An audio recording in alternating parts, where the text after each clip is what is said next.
Ok, entonces vamos a hablar sobre las buenas prácticas de seguimiento farmacoterapéutico, buenas prácticas de farmacovigilancia y buenas prácticas de distribución y transporte.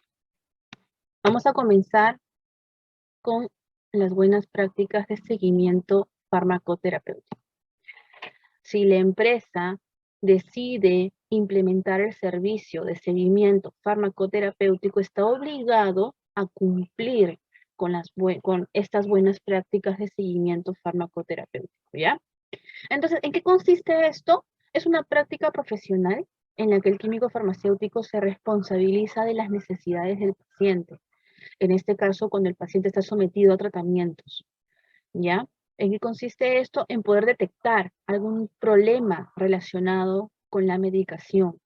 A esto se le llama PRM, problemas relacionados con medicamentos. ¿Para qué? Para la prevención y resolución, en este caso, de resultados negativos asociados con la medicación. Este servicio implica un compromiso y debe proveerse de una forma continua, sistematizada, documentada y con los demás profesionales del sistema de salud. Aquí involucramos también al médico, con el fin de alcanzar resultados concretos que mejoren la calidad de vida del paciente. Aquí esto obviamente, como profesionales de salud, todo es a favor en realidad del paciente. Independientemente de que a nosotros nos guste de repente un poco más de química o bioquímica o toxicología, el curso que fuera, de todas maneras cuando uno estudia una carrera de salud es porque hay cierta inclinación, ¿no? En el tema de vocación de servicio y en este caso al paciente. Entonces, en el seguimiento farmacoterapéutico vamos a ver justamente ese tipo de atención, de seguimiento sobre los tratamientos que tienen los pacientes. Entonces, tenemos que estas buenas prácticas son aplicables tanto para el sector privado como para el sector público. Las BPOF son aplicadas, sea sector privado o público, pero tienen que ser farmacias especializadas o boticas, independientemente que sea privado o público. Pero sí es cierto que si es que tú deseas llevar el servicio, como dice aquí, es mandatorio, o sea, obligatorio. Es obligatorio. Si es que tú vas a implementar y vas a llevar a cabo el servicio. Pero si no lo quieres llevar a cabo, no hay problema y simplemente no lo implementas. ¿Sí? ¿En qué consiste este servicio? En ese servicio de seguimiento farmacoterapéutico, debemos de considerar primero la identificación del problema. Tenemos que tener un buen ojo clínico, creo yo, buen oído para poder detectar si es que el paciente presenta o no un problema. La prevención, justamente hay que tener ciertas medidas y estrategias y hacer una especie de plan o planificación para poder ayudar al paciente. Y obviamente, creo que al final esto es lo más importante, el solucionar el problema. Tenemos que asegurarnos de que se solucione el problema. No solamente basta con cambiarle el tratamiento o con quitar el producto o el medicamento que le esté causando el daño, sino que también implica solucionarlo y hacerle el seguimiento hasta ver la recuperación del paciente.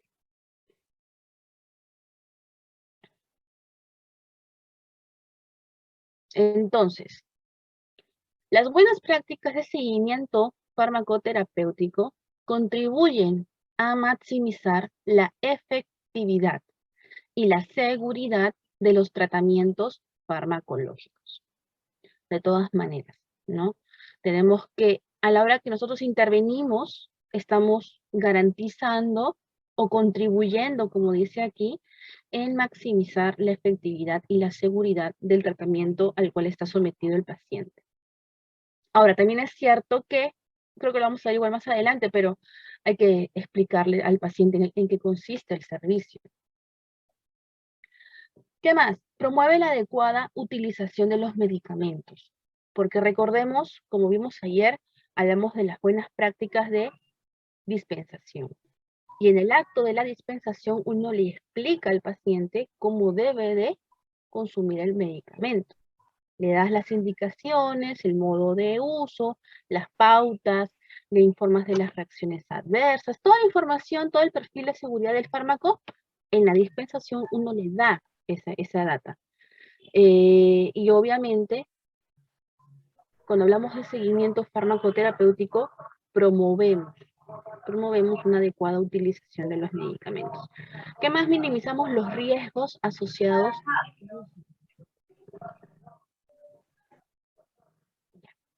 Minimizamos los riesgos asociados a su uso. Porque claro, si estamos haciendo un seguimiento farmacoterapéutico y de pronto al paciente le aparece una reacción adversa, pongamos un ejemplo, ¿no? Le aparece una reacción adversa y te reporta inmediatamente, uno toma acción, porque ya te están reportando y tú estás haciendo estas buenas prácticas de seguimiento farmacoterapéutico. Entonces, se minimiza el riesgo, de todas maneras. Algo distinto, y pasa en el común de todos, que nadie te informa, no sabes si es por el medicamento o no, y las personas siguen con la medicación y van a seguir con el efecto adverso. ¿Mm? Hay una secuencia lógica, es sistemática, es continua y es documentada. Recordemos que esto es un sistema de gestión. Tienen que haber procedimientos donde se establezca cómo se lleva a cabo el seguimiento farmacoterapéutico, cuáles son las pautas. Por eso siempre, cuando nosotros hacemos nuestros procedimientos, debemos de considerar en primera instancia toda la base legal obligatoria, porque la base legal es obligatoria, porque te la van a auditar. Entonces, si estamos implementando un sistema de buenas prácticas de oficina farmacéutica, tenemos que considerar mínimo todo lo que dice el manual. Ya si queremos adicionar algo más, poner nuestra valla un poco más alta, lo podemos hacer sin ningún problema. Siempre y cuando no se contradiga a lo que dice el manual, a lo que dice la ley de productos farmacéuticos, la ley general de salud, ¿no? Las leyes que están involucradas y vigentes al día de hoy. Pero como dice aquí, tiene que tener una secuencia lógica. Hablábamos que es un sistema de gestión. Por ejemplo, si manejamos un caso de un paciente o varios casos, lo mínimo es codificarlo. Esto se codifica.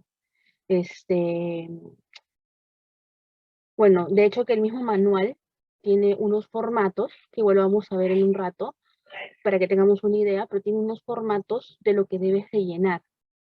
Por ejemplo, cuando hagas tu planilla o tu formato de seguimiento farmacoterapéutico a un paciente, tienes que hacer un copy fiel de ese manual, del registro del manual. Pero ahora lo vamos a ver, para que me comprendan.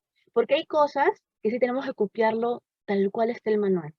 Por ejemplo, si tenemos nuestro procedimiento de autoinspección, porque de hecho que tenemos que tenerlo como parte de un sistema de gestión, me copio toda la guía de inspección que está en el manual, cosa que así no omito ningún requerimiento. Y cuando hago mi autoinspección, considero todito, todo lo que me van a verificar en una inspección. Bien, y bueno, sistemática es continua y es documentada. Ya lo hemos hablado anteriormente, si no hay documentos, si no hay en este caso, por ejemplo, los registros, que son la base de toda esta pirámide de sistema de gestión, no existió nunca la actividad y no se hizo. Y por lo tanto, en auditoría, eso puede ser una no conformidad. El que tengas una no conformidad nada más, ya, bueno, o sea, ya ahí quedó tu auditoría, no pasas. Y si es crítica, peor. Entonces, hay que cerrar todas esas brechas. ¿Qué más? El químico farmacéutico debe de desarrollar las siguientes actividades. Por ejemplo, número 1, explicar el servicio al paciente. Tienes que explicarle el servicio. ¿Y cómo evidencias que has explicado el servicio? Un formato. Tienes que tener un formato en donde esté el nombre del paciente con un consentimiento informado de que él ha sido capacitado o ha sido informado sobre el servicio y está conforme con el servicio. Y firma. Y se acabó. Ahí está tu evidencia de que has explicado al paciente sobre el servicio. ¿Qué más? Análisis de las situaciones del paciente, en especial del que se encuentra hospitalizado. De hecho, que el seguimiento farmacoterapéutico también aplica para farmacia hospitalaria. En este caso para las PARES, ¿no? Que son las farmacias dentro de los establecimientos de salud. Y más que nada esto aplica para ellos. Tenemos el plan de intervención farmacéutica, que es un formato para llenar. Tenemos la evaluación y el seguimiento. O sea, no basta con identificar el problema y de repente corregirlo, ¿no? Porque, entre comillas, porque todavía no estamos seguros si funciona.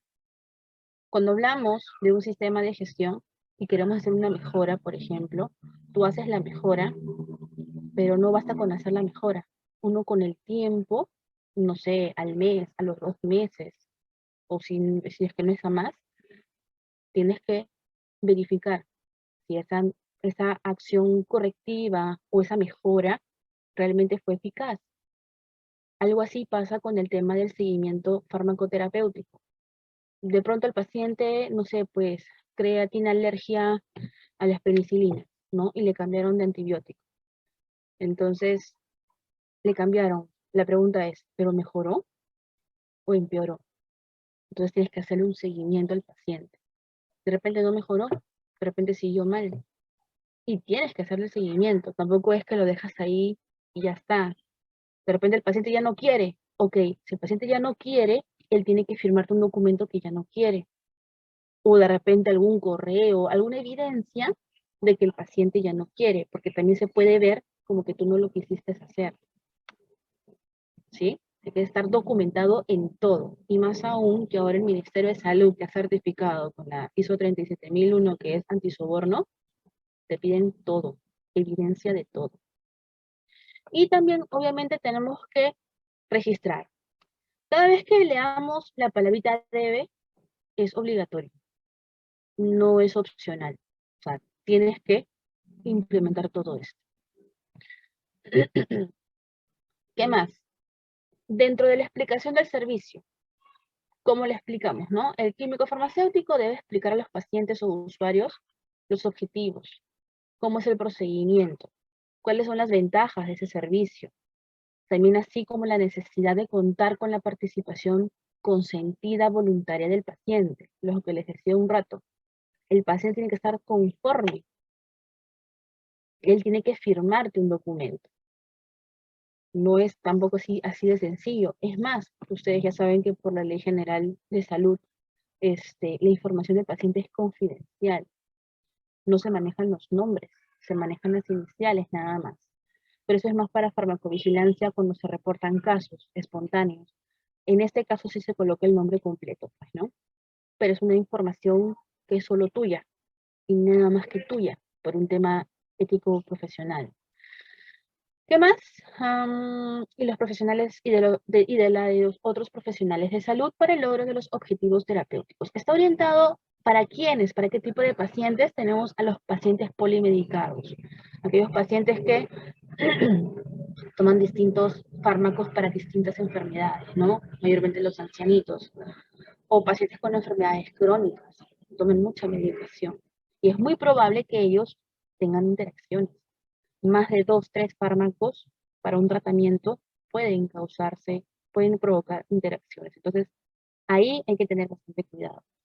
¿Qué más? Pacientes que utilizan medicamentos con estrecho margen terapéutico, pacientes con insuficiencia renal, insuficiencia hepática y otros afectados por la farmacocinética, pacientes con enfermedades crónicas como diabetes, hipertensión arterial o problemas mentales. Y también pacientes que pertenecen a una población de riesgo. Aquí hablamos de niños, porque ellos no toman tampoco cualquier medicación, adultos mayores, mujeres embarazadas, y aquí no lo dice, pero también serían las mujeres lactantes, que tampoco pueden tomar cualquier cosa. Tienen que también cuidarse con lo que toman porque hay fármacos que pasan por la leche materna, ¿no? ¿Qué más? La aceptación es voluntaria y debe quedar registrada. El manual te lo dice. ¿Qué más? Fecha de la primera entrevista y sus medicamentos. El día que tienes la primera entrevista con el paciente, él debe de llevarte toda su información clínica, ¿no? Tiene que llevarte toda su información clínica, no sé, pues tiene hipertensión, diabetes, no sé, glaucoma, ¿ya? Imaginemos que tiene esas tres enfermedades y tiene toda una serie de fármacos que él toma. Entonces, el paciente tiene que ir con esa información hacia ti, porque los pacientes pues no se acuerdan siempre los fármacos, siempre están con su recetita, que a veces la tienen ahí meses de meses y está arrugadita, ¿no? Pero tienen que llevarte la información, sino cómo haces el seguimiento farmacoterapéutico. Y como dice aquí, y si es posible, los medicamentos también. En caso de pacientes hospitalizados, su incorporación en el servicio de seguimiento farmacoterapéutico se realiza durante la visita médica del equipo de salud. En el caso de hospitalización, pues ahí están las rondas médicas, donde está el equipo de salud multidisciplinario y ahí pues van haciendo el estudio del caso y se le hace pues el seguimiento farmacoterapéutico ahí. Tenemos aquí la incorporación del servicio de seguimiento farmacoterapéutico de un paciente en alta hospitalaria se justifica en la necesidad de garantizar la adherencia a un tratamiento farmacológico y debe de contar con el consentimiento del paciente. Después que hemos hecho la explicación del servicio, pasamos al análisis de la situación del paciente. La entrevista. A fin de contar con registros necesarios en la primera entrevista del seguimiento. Ojo, primero tuvimos la entrevista, pero la inicial, donde tenemos el caso del paciente, que está mal por algo. Entonces, después viene la primera entrevista de seguimiento, que el paciente acepta el servicio, es un documento de consentimiento informado y debe de constar de lo siguiente: conocimiento del servicio farmacoterapéutico, posibilidad de abandonar el servicio cuando él lo quiera.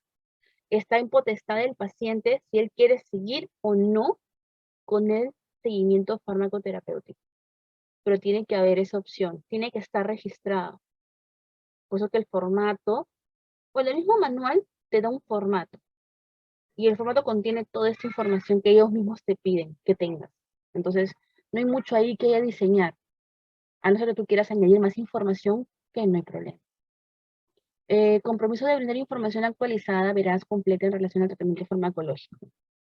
A ver, nosotros como profesionales de salud tenemos conocimientos, ¿no? Por parte de nuestra formación académica, pero tampoco es que nos sepamos todo, ¿no? A veces cada quien tiene como que una especialidad en algo y bueno, el punto es que tenemos que tener fuentes de consulta, conocer cómo encontrar información actualizada. Por ejemplo, creo que ayer les mostraba cómo encontrar las fichas técnicas, ¿sí? Sí, creo que sí les enseñé, no recuerdo bien, pero tienes que saber cómo buscar data y data actualizada. El punto aquí es que lo mínimo que necesitas tú como herramienta de trabajo para brindar el servicio también es una computadora con acceso a internet para que puedas hacer tu búsqueda, tus investigaciones, de repente buscar casos clínicos, y eso lo veremos más en farmacovigilancia. Pero no aplica mucho para boticas. Eso quizás cuando hacemos búsqueda de estudios clínicos o reportes de alertas sanitarias, eso es más de farmacovigilancia, pero para los titulares de registro. En este caso, farmacovigilancia solamente consiste en identificar la sospecha de reacción adversa y reportarla, que lo vamos a ver más adelante. Tenemos el químico farmacéutico, tiene que sellar y firmar el documento del consentimiento informado, utilizando el anexo número 1, que lo vamos a ver, en el que incluye su DNI, número de colegiatura y se compromete a, por ejemplo, no usar los datos del paciente sin su consentimiento. Y por eso tienes que hacer que firme su consentimiento. Cumplir con las actividades y normas referidas al servicio de seguimiento farmacoterapéutico y otros temas relacionados. Informar al prescriptor de cualquier incidencia presentada en el proceso de seguimiento farmacoterapéutico que necesite de su intervención y aceptar la decisión del paciente o usuario cuando desea abandonar el servicio. Entonces, una vez que tenemos el formato, o bueno, ya registro firmado por el paciente y por el químico farmacéutico, se le entrega una copia al paciente y el original me lo quedo yo, porque ese formato es mío como farmacia, si lo queremos llamar así. Y a él le entrego una copia. ¿Qué más? Dentro del servicio se debe iniciar con la recolección de datos del paciente. Y tenemos un formato en el anexo 2 del manual. No sé si ustedes ya pudieron descargar el manual, pero en el manual están estos anexos en la parte final. ¿Qué consiste? Tiene datos personales, su historia de salud del paciente, sus antecedentes patológicos, ¿no? Funciones vitales, hábitos de consumo, hábitos alimenticios. Toda esta información es importantísima.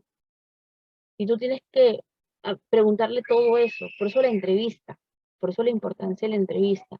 Su historia farmacoterapéutica. ¿Qué fármacos toma? ¿A qué concentración? ¿A qué forma farmacéutica? ¿Desde cuándo? ¿Cuánto de dosis?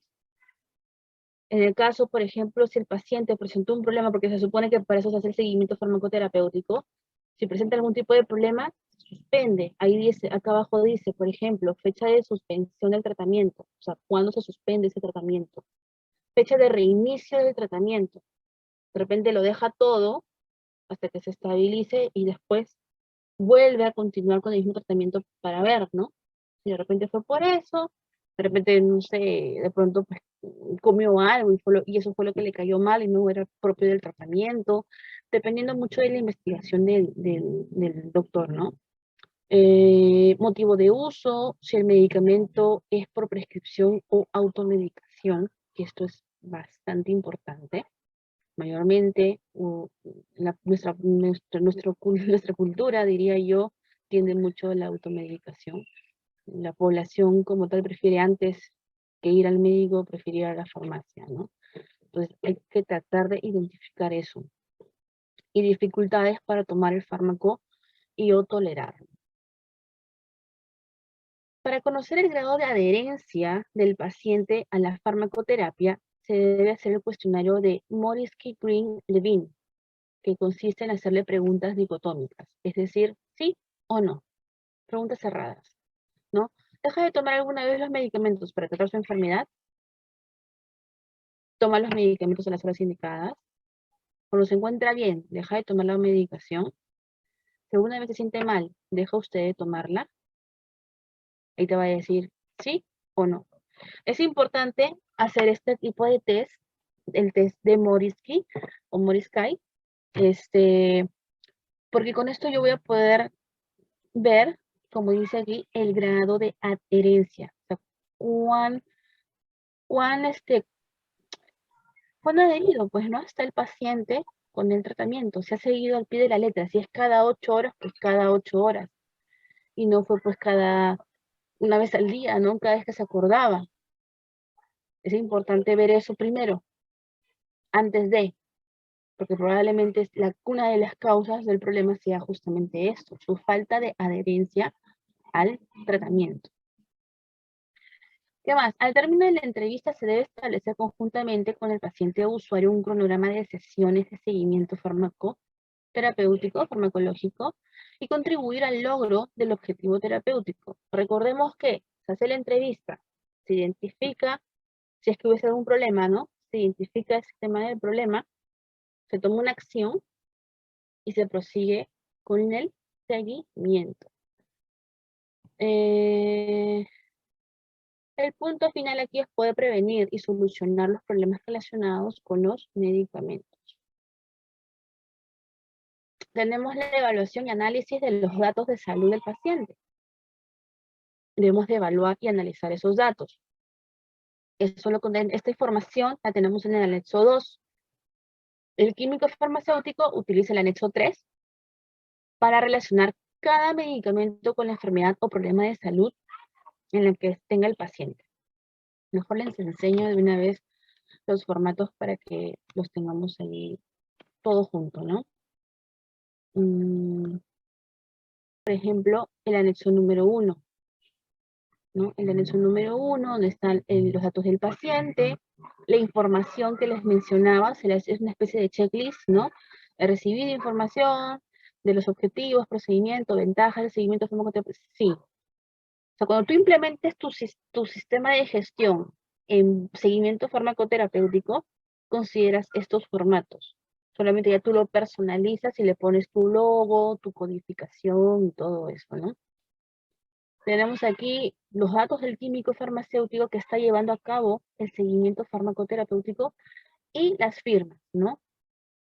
Tanto del paciente o su tutor en algunos casos y del profesional. Esto es el anexo número 1, que es prácticamente el consentimiento informado. Esto es cuando tú recién le explicas en qué va a consistir el tratamiento, el servicio, ¿no? Aquí tenemos el anexo 2, donde recolectamos todos los datos del paciente, todos sus datos, su historial clínico, todo va aquí, ¿no? Tenemos sus datos personales, su historia de salud, antecedentes patológicos, problemas de salud, si es en función al sistema nervioso central, locomotor, digestivo, metabólico, cardiovascular, piel, entre otros. El tema de sus funciones vitales, que en ese caso se tomaría en ese instante, ¿no? Funciones vitales se toman en el instante. Sus hábitos de consumo, si consume alcohol, tabaco, café o tés. Importante, porque eso puede alterar también parte del tratamiento. La comida, sus hábitos alimenticios o dietéticos, eso también. O si presenta algún tipo de alergia alimentaria. Ejercicios físicos, o de repente es un paciente sedentario, tiene obesidad, mórbida, no sé, ¿no? Esos datos importantes. Pruebas de laboratorio si es que lo tiene. No es que lo vas a mandar a que se haga pruebas, pero si es que tiene pruebas de laboratorio, aquí completas esa información. Ahora, de hecho que aquí tenemos, por ejemplo, prueba, y tenemos otra prueba más. Si es que tiene las pruebas, bien, pero si es que no y de pronto se hace, se coloca aquí. Y antecedentes de reacciones adversas medicamentosas, ¿no? Diagnóstico, el nombre de su médico tratante, y aquí colocamos todo su historial farmacoterapéutico. Si fue y se coloca aquí o P o A, ¿no? Si fue prescrito o automedicado. Ay, lo grande mucho. Ya. Si fue prescrito o automedicado. Aquí se coloca P o A. Y se coloca el nombre del medicamento en DCI, la concentración y su forma farmacéutica. El seguimiento farmacoterapéutico 2, el 1, el 2, firma y sello del químico farmacéutico. Y aquí tenemos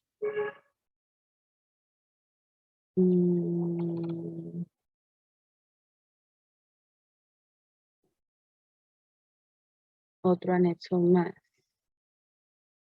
que estaba volteado, pero no se volteó, creo.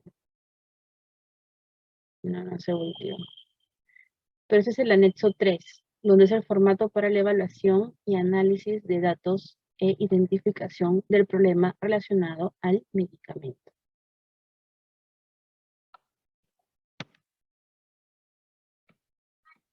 ¿No? Aquí se colocan los datos del paciente, el sexo, edad, peso, su IMC, el diagnóstico. Estos son 3 formatos. Estos, el anexo 1, 2 y 3 son 3 formatos que se debe de incluir dentro del sistema de gestión.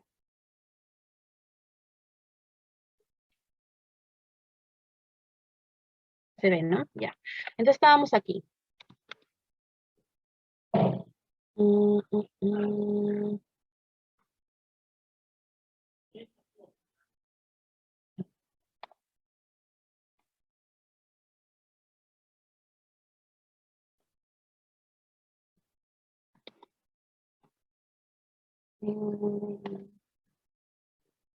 Bueno, ya, no importa. Entonces tenemos aquí sobre la evaluación y análisis de los datos de salud. Hay que llevar una correcta evaluación, análisis de la información disponible sobre su enfermedad y o, en este caso, el problema de salud que presenta el paciente. Y su tratamiento farmacológico, ¿no? Que me permita identificar el problema relacionado al medicamento. es decir, el PRM o el riesgo también de que le aparezca algo. También uno, por sus conocimientos o por la investigación que realicé, también puede identificar algún caso, ¿no?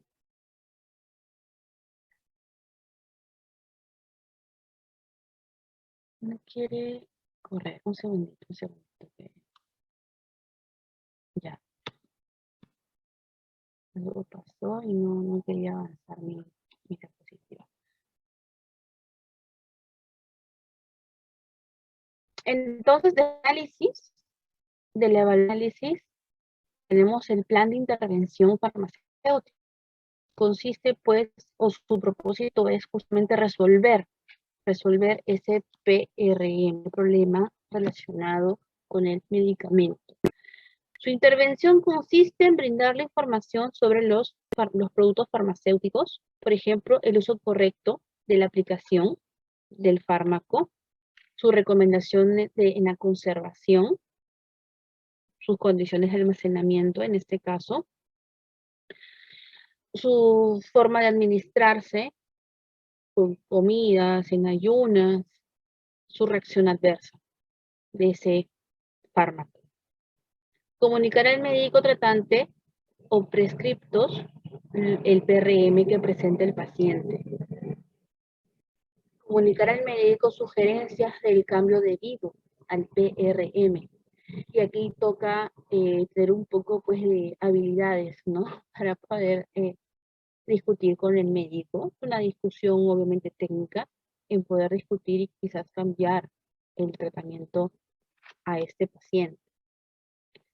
Implementar estrategias educativas relacionadas al tratamiento no farmacológico. Lo más complicado, pienso yo, que es el tema de quizás cambiar el fármaco. Ojo, que aquí tú tienes que negociar, por así decirlo, con el médico tratante, porque nosotros como farmacéuticos no prescribimos. Quien lo prescribe es el médico, pero sí es importante que nosotros le reportemos al médico, oye, mira, está pasando esto, ¿no? Hay que tomar acción, yo estoy pensando en hacer esto, ¿qué opinas, no? No sé, me imagino algo así para hablar con el médico, porque al final el perjudicado es el paciente. Y la idea es que el paciente pues, mejore exitosamente, ¿no? Dentro del plan de intervención no se puede modificar la terapia que recibe el paciente, a excepción en que el médico tratante o el prescriptor lo autorice o el responsable de la prescripción farmacológica lo autorice expresamente. Es decir, cambiar la receta. Tendría que cambiar la receta el médico. El detalle del plan de intervención farmacéutica debe quedar registrado en el formato que diga evaluación y análisis de datos e identificación de los PRM. Lo que hemos visto hace un ratito es el formato o el anexo número 3. Y contar, en este caso, con la fecha, sello, firma y número de colegiatura del químico farmacéutico responsable del servicio de seguimiento farmacoterapéutico. ¿Qué más tenemos? Tenemos la evaluación y seguimiento. Realizada la intervención farmacéutica, se continúa con el seguimiento. Es decir, hice mi plan, le cambié de receta, ahora toca hacerle seguimiento para saber si todo está bien. Entonces, el seguimiento y se evalúa ese plan a fin de identificar cambios en la situación clínica del paciente y obviamente el logro del objetivo terapéutico, que es que el paciente mejore. El seguimiento se realiza a través de entrevistas sucesivas con el paciente o usuario, o también a través de la revisión de la historia clínica, información de los familiares, información de otros profesionales de salud, entre otros, que permita identificar, prevenir y resolver los PRM. Para el caso de pacientes hospitalizados, la información del paciente se obtiene a través de la visita médica del equipo de salud, de las rondas médicas, ¿no? De las rondas médicas, el historial clínico, sus pruebas de laboratorio, sus hojas de enfermería, las entrevistas al paciente, que estén en este caso, en caso que el paciente pediátrico o pacientes que estén impedidos de brindar información, se solicita una información del apoderado o del cuidador. Hay casos, ¿no? Pero en el caso de menores de edad, pues sí, tiene que estar en este caso, autorizado por el apoderado o quien esté cuidando a este paciente. La información relacionada con el seguimiento farmacoterapéutico del paciente se registra en el apartado del formato anexo 2, que ya lo hemos visto, y ahí se colocan los síntomas.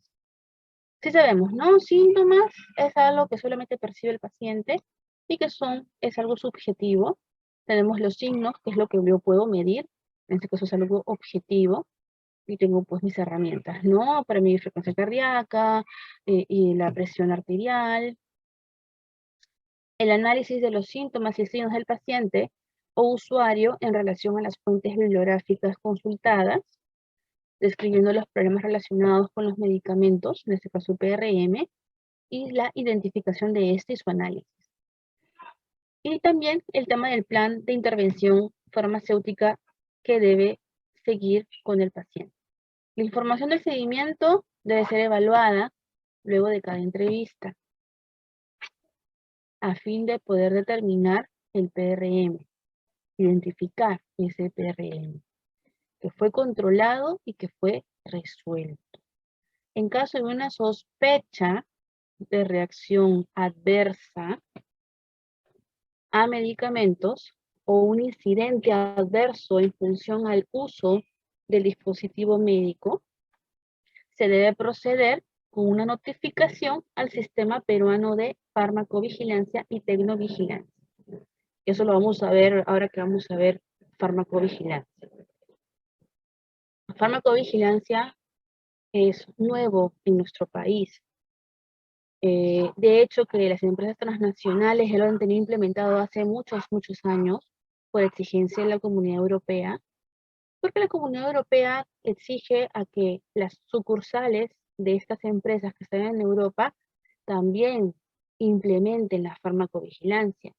Por ejemplo, Roche, Novartis, hace unos años atrás yo trabajé ahí, justamente en tema netamente de farmacovigilancia, ¿no? Y ellos lo tenían ya implementado y pasaban auditorías. Venían de afuera de la corporación y pasaban auditorías en farmacovigilancia activa y pasiva, que son tipos de farmacovigilancia.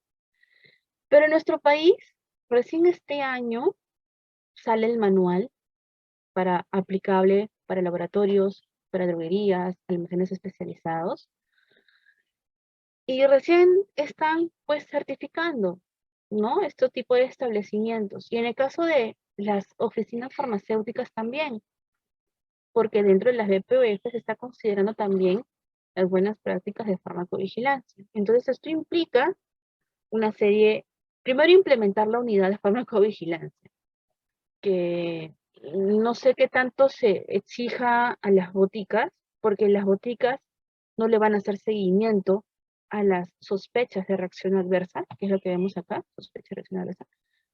Tú como botica no le vas a hacer seguimiento al paciente, pues si estás obligado a algo, a reportarlo. El seguimiento ya lo hará el titular de registro. Tú cumples con reportar. Y bueno, vamos a ver un poco más de eso. Vamos a terminar con seguimiento farmacoterapéutico. Y también tenemos aquí el tema de los registros, ¿no? El seguimiento farmacoterapéutico debe de realizarse de manera documentada, utilizando un sistema, ¿no? Que nos permite registrar cada fase del proceso. Imagínate que brindamos el servicio. Entonces tenemos que implementar en primer lugar el sistema de gestión, que son los procedimientos, son los formatos, son los instructivos, si amerita, pero hay que hacer esa documentación. Y todo lo que se va realizando se va llenando. Lo dice el mismo manual, lo está diciendo. Tienes que registrarlo. Y en el caso, de hecho, que ahora todo es digital, tienes que tener medios para poder recuperar la información fácilmente. Imagínate, manejamos una data de un montón de pacientes. ¿no? Un montón de pacientes. ¿Cómo lo archivo? ¿Cómo lo guardo? ¿Cómo lo documento? Codificación. Codifícalo. Ya sea con un correlativo y el año, o un correlativo año y mes, si es que quieres, o de repente lo quieres clasificar por, no sé, pues por tipo de evaluación. Aquellos que te provocaron de repente una sospecha de reacción adversa y los que no. No sé, o sea, depende cómo tú quieras ordenarlo. El detalle es que dentro de tu forma de arreglarlo, cuando toque auditoría, tienes que encontrarlo rápidamente. No puedes demorarte. Por ejemplo, yo en la práctica, ¿yo qué hago? Cuando, por ejemplo, tengo que pasar auditorías para trazabilidad, claro, es mi forma, ¿no? Yo tengo mi acta de recepción, la guía, tengo el organoléptico, tengo la guía de salida, el orden de despacho o la boleta de venta, ¿me entienden? Entonces, eso es todo un juego que tengo por la guía tal, como que sale por guía, ¿no? Pero tiene una codificación, un correlativo. De tal manera que me permita poderlo encontrar fácilmente. O en su defecto manejar un sistema informático. O un Excel, ¿no? Un Excel que me permita encontrarlo rápidamente, como una especie de consolidado. Cosa que cuando me digan de repente, va la DIRIS y, ¿no? Una especie, o de repente el departamento de farmacovigilancia que tiene DIGIMI, y te dicen, mira, venimos por este caso de Juan Pérez. Y tú, Juan Pérez, ¿no? ¿Dónde lo busco? ¿Cómo lo busco? Entonces, si tienes un Excel tipo matriz, este, lo podrías encontrar rápidamente por nombre. Y ya está. ¿No? Pues es cosa de pensar nada más cómo implementarlo, cómo poder encontrar esa manera que te permita a ti rápidamente encontrar la documentación. El químico farmacéutico es el responsable de garantizar la confidencialidad de los datos relacionados con el paciente y el prescriptor, es decir, aquí el médico. Los formatos utilizados y los registros generados al vender el servicio farmacoterapéutico debe consignar en forma impresa el nombre, dirección, horario de atención de la oficina farmacéutica y o la farmacia de establecimiento de salud, debiendo constar en cada documento emitido del formato el sello, firma y colegiatura del químico farmacéutico responsable. Ojo que nos habla del químico farmacéutico responsable, no nos dice director técnico. O sea, tú puedes ser el director técnico de un establecimiento, pero puede haber otro químico responsable. Lo mismo pasa con farmacovigilancia. Hay un responsable de farmacovigilancia, pero no necesariamente es el mismo químico farmacéutico director técnico. ¿Sí? ¿Me dejo entender? O sea, el director técnico, tú tienes sus funciones, y el responsable de farmacovigilancia o el responsable de seguimiento farmacoterapéutico es otro químico. Porque no todo se recarga al director técnico. Pero de hecho que en empresas pequeñas, todo se lo van a cargar al químico, al director técnico, ¿no? Porque suele ser el único químico. Después probablemente los demás sean técnicos. Pero en empresas grandes, de hecho que sí asignan químicos farmacéuticos exclusivos para ese tipo de tratamientos o servicios que se vaya a manejar. ¿Bien? ¿Qué más? Tenemos la información y los registros generados en el marco del servicio de seguimiento farmacoterapéutico y deben estar adecuadamente ordenados y disponibles en caso de supervisión o inspección, garantizándose la confidencialidad necesaria en los niveles que se establezca para el servicio. Entonces, con todo esto, hemos visto seguimiento farmacoterapéutico. ¿Bien? ¿En qué consiste la farmacovigilancia?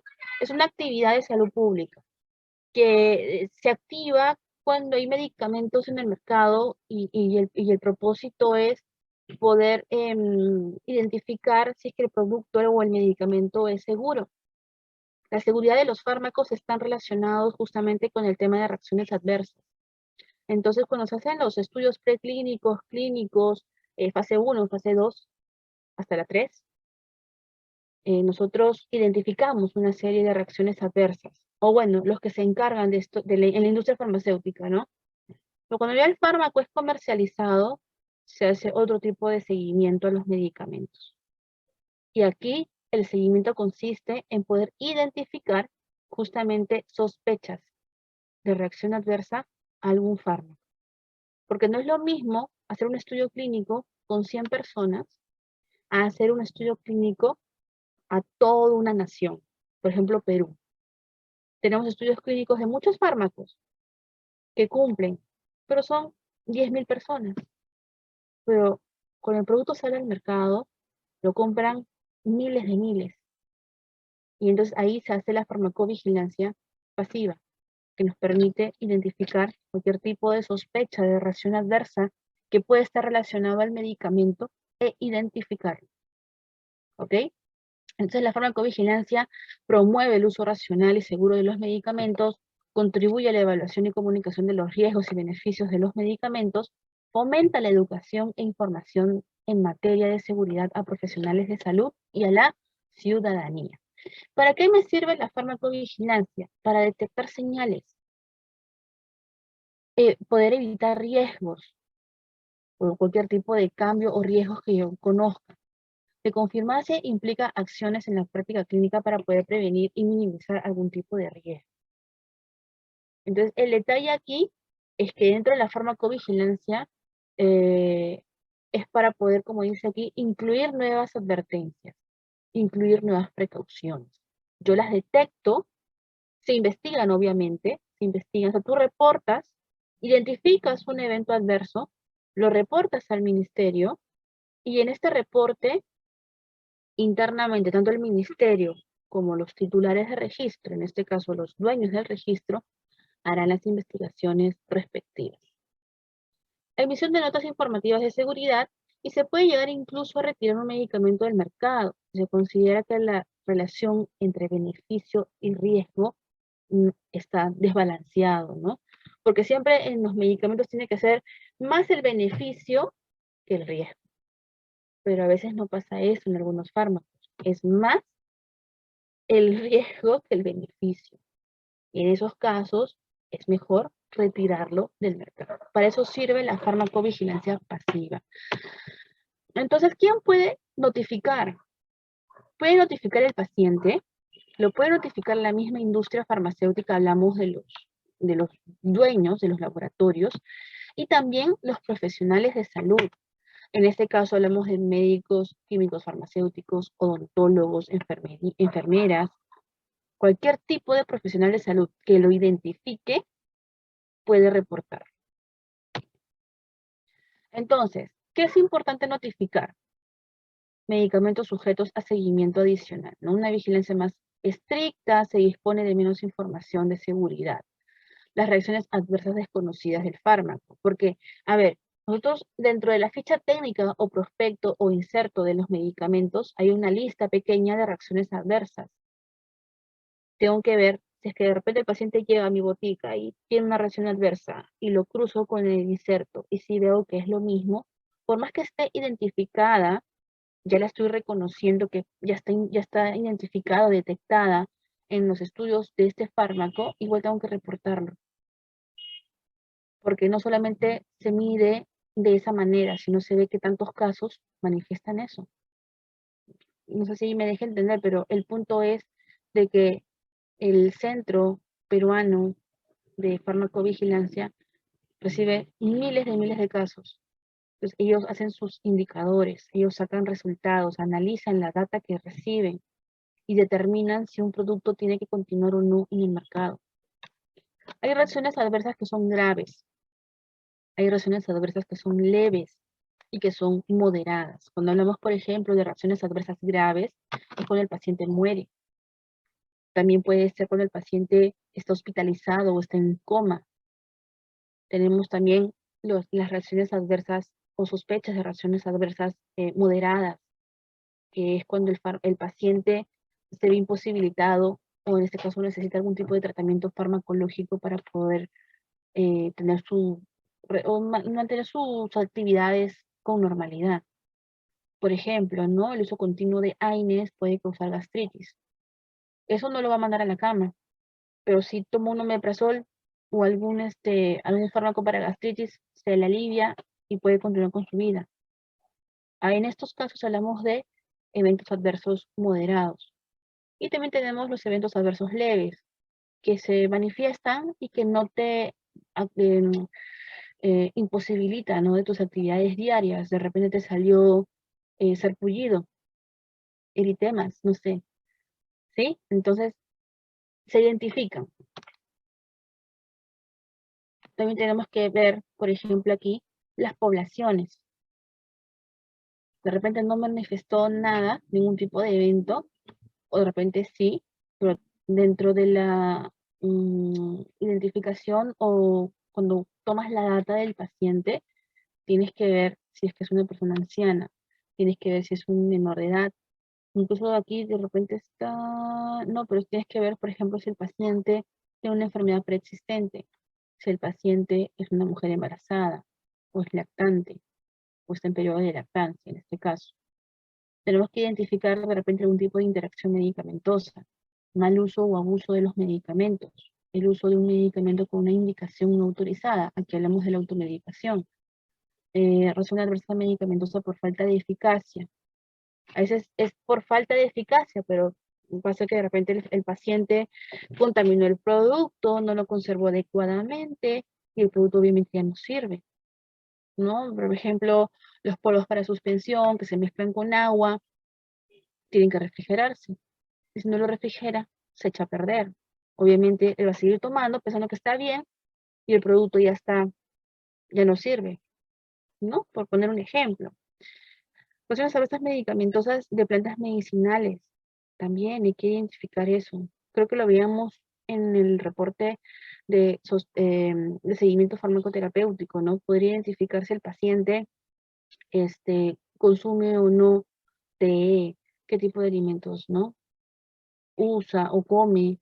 En este caso, la medicina natural también está como que en tendencia porque en teoría provoca menos eventos adversos, pero las personas no consideran que también estos productos naturales, en este caso, tienen metabolitos, que tienen actividad farmacológica también, que pueden alterar o modificar también los fármacos que ellos están consumiendo a la par, ¿no? Y bueno, errores de medicación con daño. Entonces, vamos a ver aquí el e-reporting. Así se llama, e-reporting. Ustedes pueden colocar esto en Google y les va a salir e-reporting.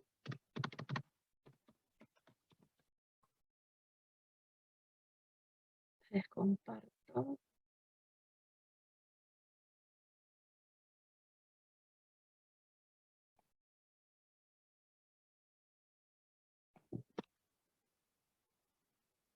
Sí se ve, ¿no? Entro, coloco nomás e-reporting y entro a la página. Igual ustedes ya cuando tengan tiempo y quieren conocer un poco más del tema de farmacovigilancia en la industria, no van a poder identificar esto. En esta página de IGEMIT hay bastante información. Entonces nosotros en este caso vamos a ir a este link, hacemos clic en el e-reporting. Le doy acepto, bueno, leo, ¿no?, los términos y condiciones y acepto. Y aquí tenemos dos tipos de selección. Uno, notificación de usuario del medicamento paciente. Si es que a mí me está pasando algo, yo lo notifico en este ítem. Pero si de pronto yo escucho de un paciente que no, en este caso, tiene un evento adverso, lo reporto como profesional de salud. Cuando se reportan, en este caso, la información del paciente, se colocan solamente sus iniciales y tiene que ser pues el nombre completo, ¿no? Pero sí, las iniciales, el nombre completo. Vamos a poner A, B, C, D. Si es hombre o mujer, por ejemplo, miren, di clic en femenino y me salió si está dando el lactar o está embarazada. En caso de hombres, no me dice nada. O desconocido, nada. Femenino, imaginemos mujer gestante, pesa 90 kilos. Fecha de nacimiento, 10 de noviembre de 1992. edad comienza la reacción adversa. Edad al comienzo de la reacción adversa. Hace 1 hora. País en donde comenzaron las reacciones. Obviamente aquí, Perú. Seguimos. Y aquí detallamos, ¿no? Detallamos o detallamos, en este caso, el evento. Lo explico. Paciente manifiesta rash cutáneo, ¿no? A raíz que tomó el fármaco tal, la paciente se encuentra en estado de gestación, lleva tantas semanas de gestación, tienes que tratar de abarcar toda la información posible. Dejó de tomar el fármaco y se sintió mejor, ¿sí? Esa información tienes que hacer. Y así, ¿no? Según el tipo de evento. Reacción, síntoma. Por ejemplo, aquí estábamos hablando de rash cutáneo. ¿Cuándo comenzó? O sea, la fecha en que comenzó. Porque, ojo, el paciente toma el tratamiento en una fecha determinada. Entonces se siguen las fechas. Si lo tomó hace 1 semana y la reacción comenzó después de 1 semana, hay que ver si es que esa reacción es por el fármaco. Porque hay fármacos que se manifiesta su reacción adversa en ese instante del tratamiento. Y hay fármacos que se manifiestan hasta después de haber llevado el tratamiento. Entonces, la información que está aquí en el e-reporting es información vital para el análisis de que si este evento adverso está relacionado o no con el medicamento que tomó el paciente. Entonces se detalla la fecha en que el paciente comenzó con su reacción y finalizó el 12. Pongamos aquí del 9 del 2022. Duración de la reacción estuvo casi 2 días, ¿no? Pongámoslo así. Situación actual, recuperado, resuelto, ya está bien el paciente, está en recuperación, en proceso de, no se recuperó, recuperado pero tiene secuelas, mortal, es decir, falleció, y desconocido, no sabes. Porque sucede también que a veces los pacientes o el que está recibiendo el caso no conoce mucho de esto y no pide toda la información. No pide toda la información. ¿Y cómo llenas esto? Tienes que tratar de recabar toda la información posible para completar todos estos espacios. Imaginemos que ya está resuelto. La reacción produjo algunas de las siguientes consecuencias. ¿Causó muerte? No. Amenaza de vida tampoco. ¿Causó discapacidad? Tampoco. ¿Causó o prolongó hospitalización? Tampoco. Malformación congénita, no lo sabré hasta que nazca el bebé. Y causó una condición médica importante. Ninguna de estas. Voy a la siguiente. ¿Qué fármaco tomó? No sé, no se me ocurre un fármaco ahorita, pero solamente es para poner el ejemplo. Debo de colocar la compañía, la productora, la distribuidora, lote, concentración y dosis. Muy importante también esto. Y eso quizás sea una información que no siempre se consigue, porque el paciente a veces o lo tomó y ya lo desechó. Hay que tratar de conseguir esa información. Su vía de administración. ¿Cuándo comenzó a administrarse el fármaco? Y la fecha en que dejó de administrárselo. La duración de la administración del medicamento. A ver, no estábamos llenando. ¿No? Teníamos esto. Su vía de administración oral comenzó, habíamos puesto el 10 del 9 del 2022, sí, terminó el 11 del 9 del 2022, duró, la duración de la administración del fármaco, casi 2 días, ¿no? Bueno, un día. Indicación de la administración del medicamento y se está tomando, allá. Acción tomada con el medicamento, es decir, que se hizo, se retiró el fármaco, se redujo la dosis, se aumentó la dosis, no se modificó nada, se desconoce o simplemente ya no aplica. Porque también esto también puede reportarse para otro tipo de productos, ¿no? Que no le aplica el retiro o no del fármaco. Imaginemos que el medicamento se retiró. Vamos con la siguiente sesión. Enfermedades preexistentes. De repente es una mujer gestante porque tiene diabetes. Comentarios adicionales.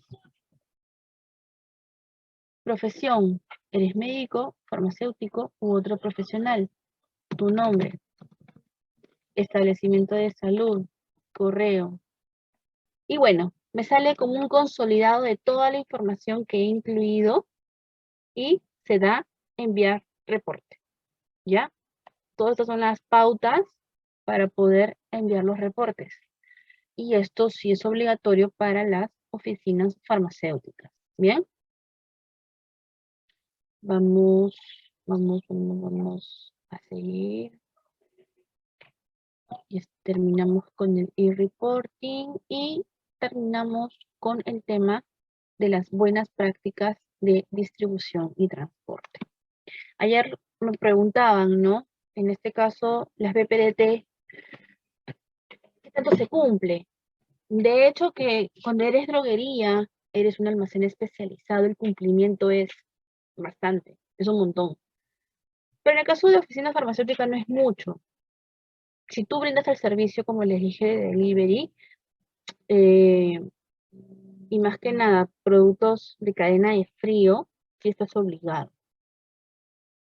Pero si brindas delivery, pero no manejas productos refrigerados, y si tú no brindas el servicio, no estás obligado a implementarlo.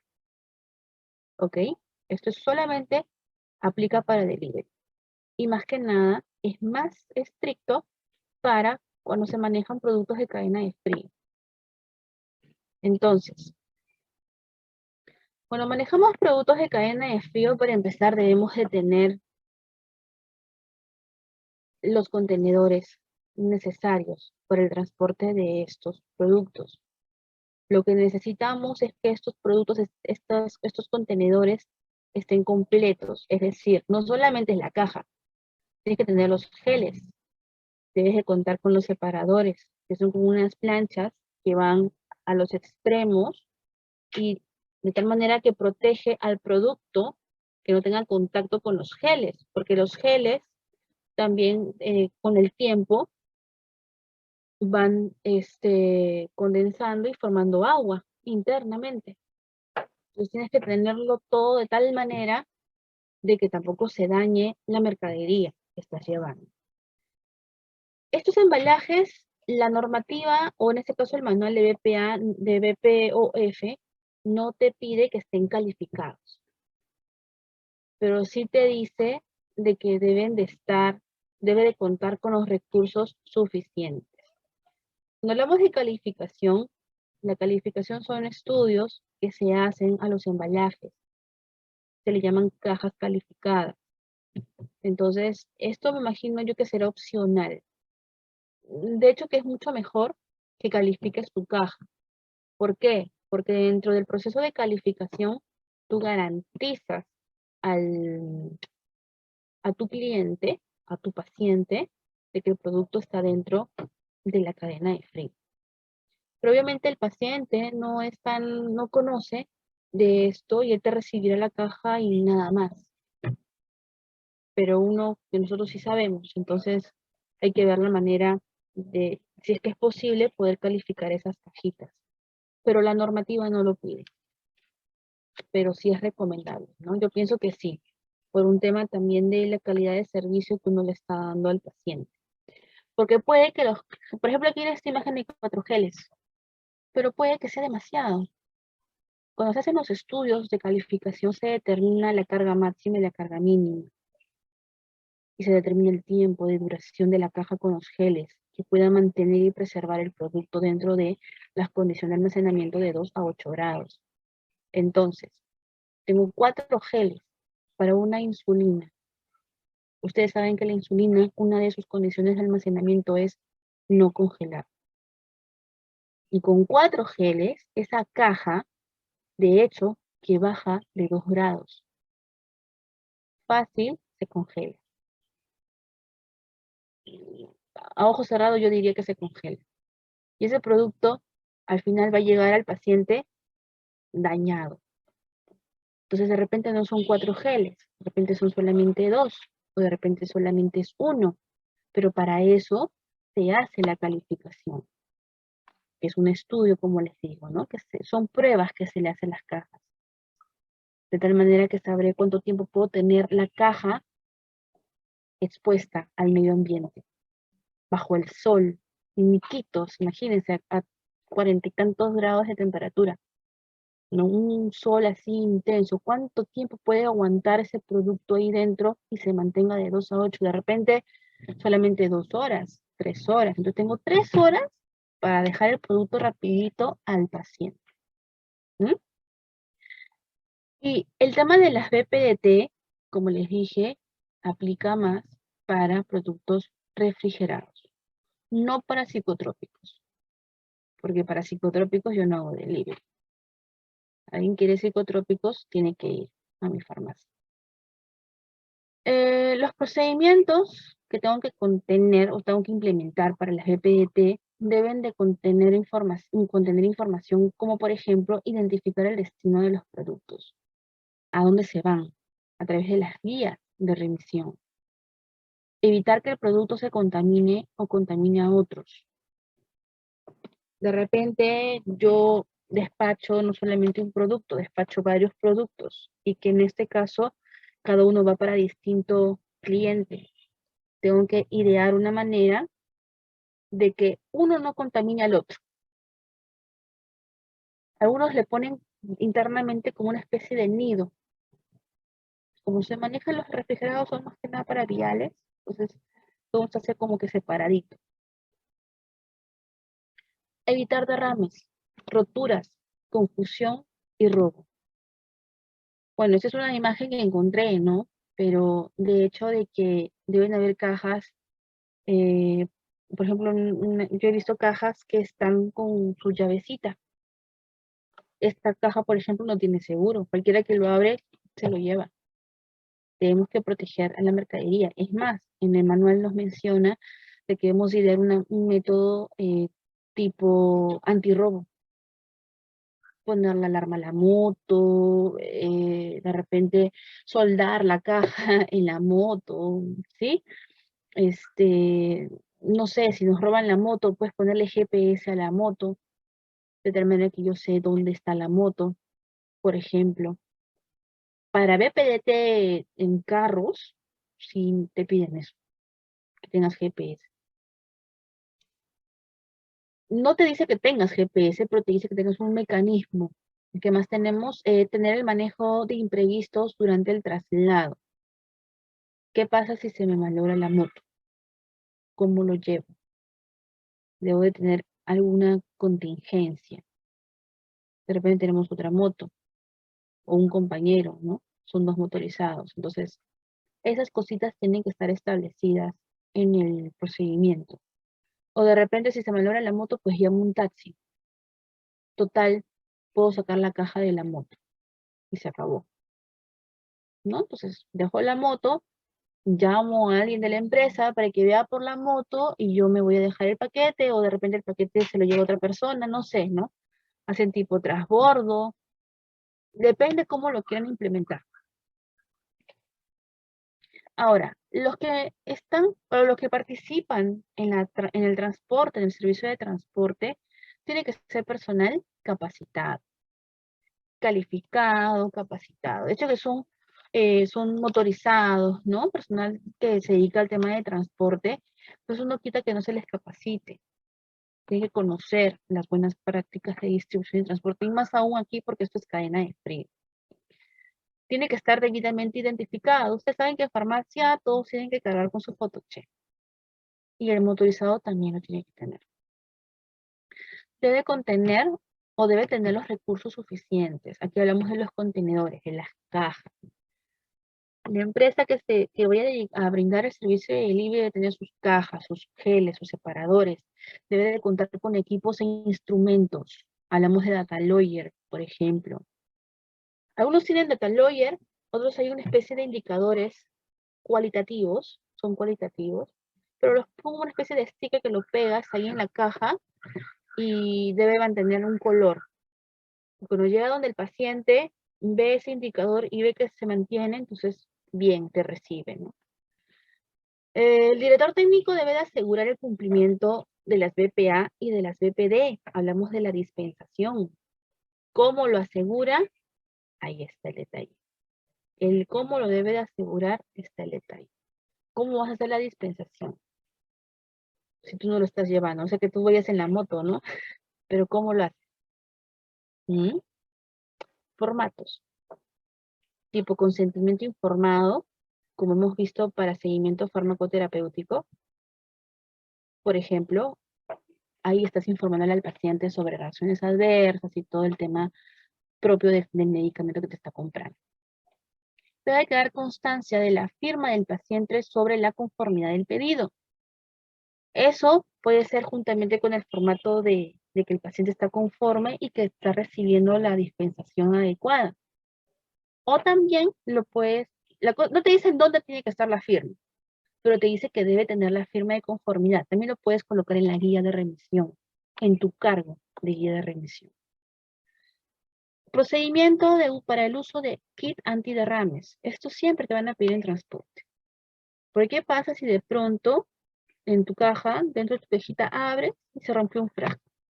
Quizás por el transporte, alguien te chocó, algo pasó y se rompió un frasco. Rápido nomás.